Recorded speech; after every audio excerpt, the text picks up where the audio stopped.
নেড়া একবার বেলতলায় যায়, বারবার কিন্তু বেলতলায় যায় না। বা ভাঙড় কার নির্দেশে চলবে বা ভাঙড়ে কারা রাজ করবে, ভাঙড়ের ভূমিপুত্ররাই কিন্তু ঠিক করবে। খুব হিসেব করে কমেন্ট করবেন আপনারা। আমার যদি একভাবে জন্ম দিয়ে থাকে এই ভাঙড় থেকে, আমি শওকত মোল্লা মহাশয়কে তানার বিধানসভায় পাঠিয়ে দেবো। সে সেখানকার নেতা, সে সেখানেই নেতাগিরি করুক। মানে নেতারা ওকে যে কি মনে করছে পরে বুঝবেন, দাঁড়ান না, একটু অপেক্ষা করেন না। আল্লাহর মার, আজকে আমি আবার ভাঙড় ক্যানিং এর মানুষকে আমি অনুরোধ করবো দুটো হাত জোর করে, কেন শওকত মোল্লা ও পাগলা কুত্তারও একটা হয়তো সম্মান আছে, ওর সম্মান নাই এখন, ও তার চেয়ে বিহাদ্দ হয়ে গেছে। ভাঙড় ক্যানিং এর মানুষ, এটা আমি বলছি না, ভাঙড় ক্যানিং এর মানুষ তারা আশঙ্কা করছে কেন ওর মাথায় পোকা লেগে গেছে, মাথায় ঘা মারা হয়েছে, পাগলা কুত্তা ওর মাথায় পোকা গিলবিল করছে।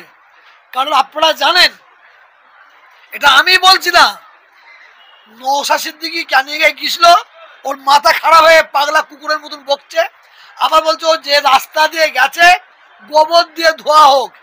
কিন্তু ক্যানিং এর মানুষ ওই গোবর দিয়ে ধোয়া দেখেছে, দেখার পরে তারা বলছে আল্লাহ যদি আমাদের সুযোগ দেয় আমরা পায়খানা থেকে গু বের করে শওকতকে দেবো,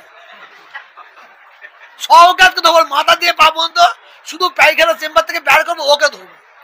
এই শওকত মোল্লা ও আবার কোন একটা নেতার কাছে গেছে, গিয়ে বলছে এই হুজুর তোহাসের দিকে আমার এই বলছে, সে নাকি আবার, আর ও আবার বাইরে এসে বলেছে আমি ওনাকে বললাম হ্যাঁ ওর নেতা, মানে ওর নবী, ওর নবীর কাছেও গেছিল, সে নাকি বলেছে তুমিও বলে যাও, তুমিও বলে যাও। ও আবার বাইরে এসে বলেছে। ঠান্ডা মাথায়, ঠান্ডা মাথায় ওর সঙ্গে মিশে থাকতে হবে, ওর পানি, ওর পিছে করে পানি তুলে দেবেন আর ভোটের এতে গিয়ে ঝাড়বেন, কত খুন করবে। ও বলেছে 2-5টা জান নিয়ে নেবো, আমি বলিনি, ওকে আমি খুনি বলিনি, ও নিজে নিজে খুনির পরিচয় দিয়েছে। ঠিক না বেঠিক?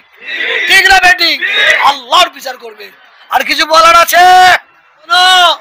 আমরা ওকে আমরা টিএমসির নেতা মানি না, ওকে আমরা মুসলমানদের দুশ্মন মানি। ঠিক না বেঠিক? ঠিক না বেঠিক? ও বুঝতে পারছে আমি কি করছি আর কি করেছি।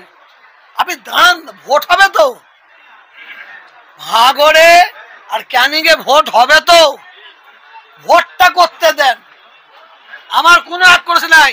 এই তৃণমূলের 10-12টা 15টা এমএলএ আছে, এমপি আছে, তারা অত্যাচারিত, তারা মানুষকে মিথ্যা মিথ্যা কেস দিয়ে জড়িয়ে দিচ্ছে, তাতে খুনের আসামি করে দিচ্ছে, মার্ডারের আসামি করে দিচ্ছে, চুরির আসামি করে দিচ্ছে।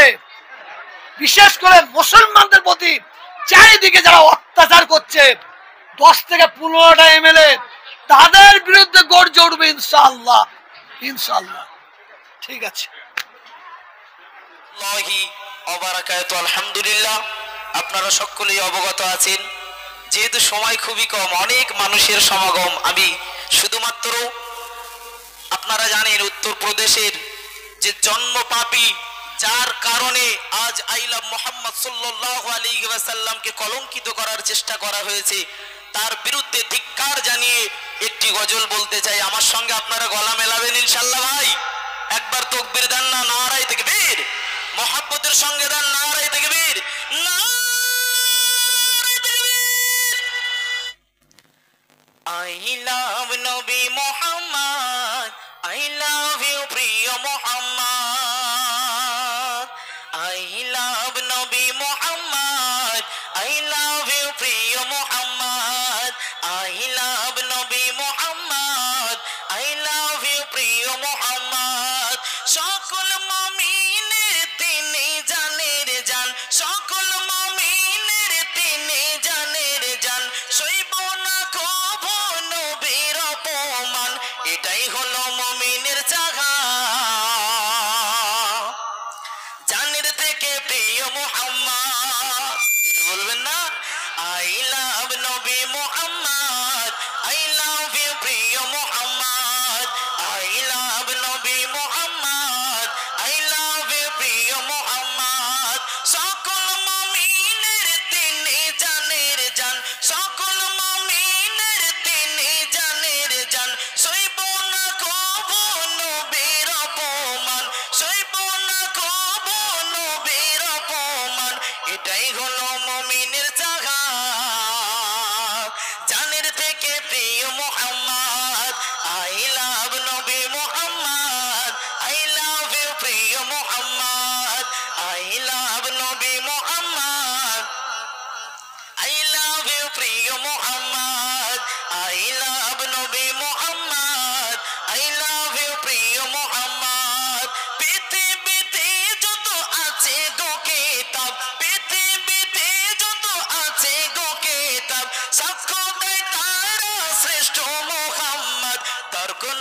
কেতাব খুলে দেখ সবার সেরা নবী মুহাম্মদ তর্ক নয় রে কেতাব খুলে দেখ সবার সেরা নবী মুহাম্মদ আই লাভ নবী মুহাম্মদ আই লাভ ইউ প্রিয় মুহাম্মদ আই লাভ নবী মুহাম্মদ আই লাভ ইউ প্রিয় মুহাম্মদ সকল মুমিনের তিনি যে সেরা জাগার ওসিলে পেয়েছি ধরা তাগার নিয়ে করো না বিবাদ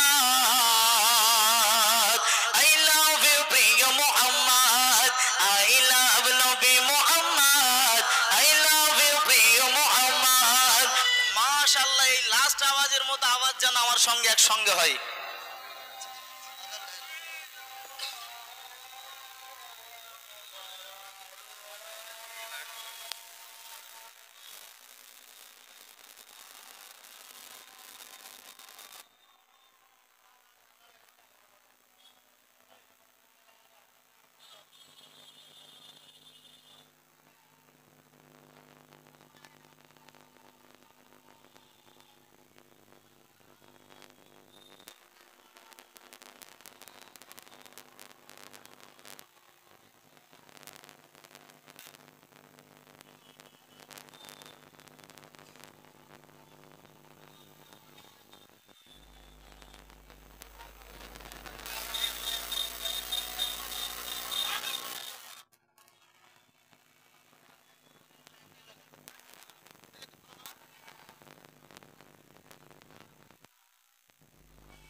আসেন আওয়াজটা যেন মনে থাকে ওই আওয়াজ ইনশাআল্লাহ আমরা একসঙ্গে বলবো